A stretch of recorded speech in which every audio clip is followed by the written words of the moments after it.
Okay, so i-try na to pa-straight ning kuan kaning steering wheel sa motor 2.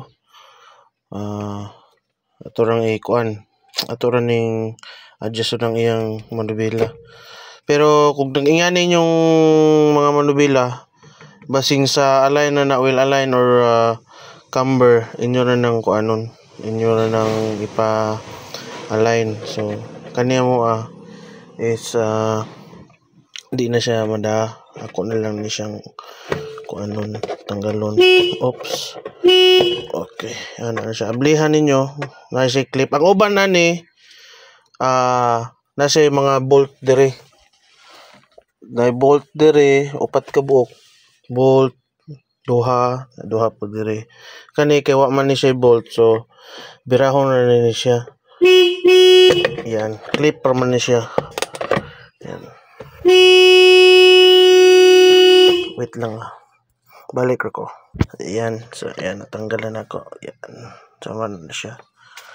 So yan, mo niya tong luagan. So again, pagtabingi inyong manubila, dili na sa tanan nga pagtabingi inganion na.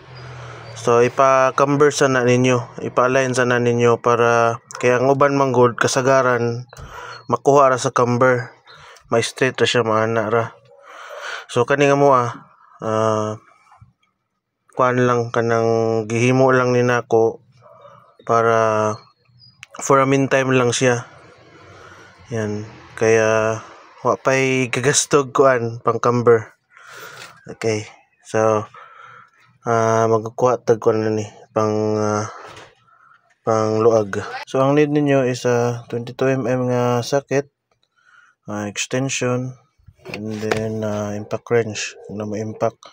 Pero kung may impact wrench, pwede rin ni siya og tawag na breaker bar. Bugngan lang ninyo ning manubila. Kani na naman tay impact wrench, so pwede na to siya dili ra pugman ang manubila. Yan. Yan. Ayan. So tanggal na. Then nato na nang unaon na nato yan. Yan. Yan. Ando na siya maibot. I-shake.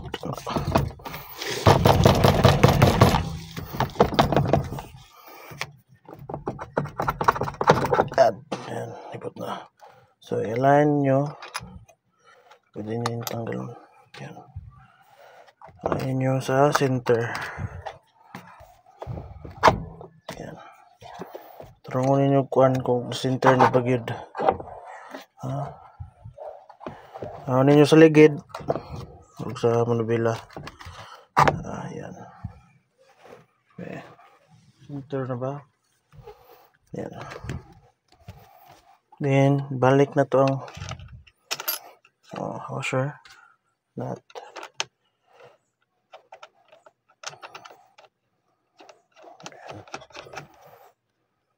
Yan.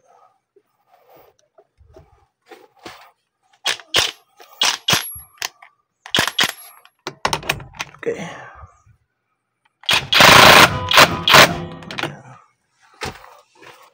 Then balik ang yan, balik ang galing cover.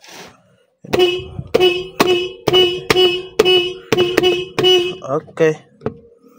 So ito ra. So straight na siya. Yan. So pag kumanin nyo og align, so tisikan sa ninyo ning inyong sakinan pagpadagan kung sakto na bagay siya nga straight. Okay, alright to. Thank you.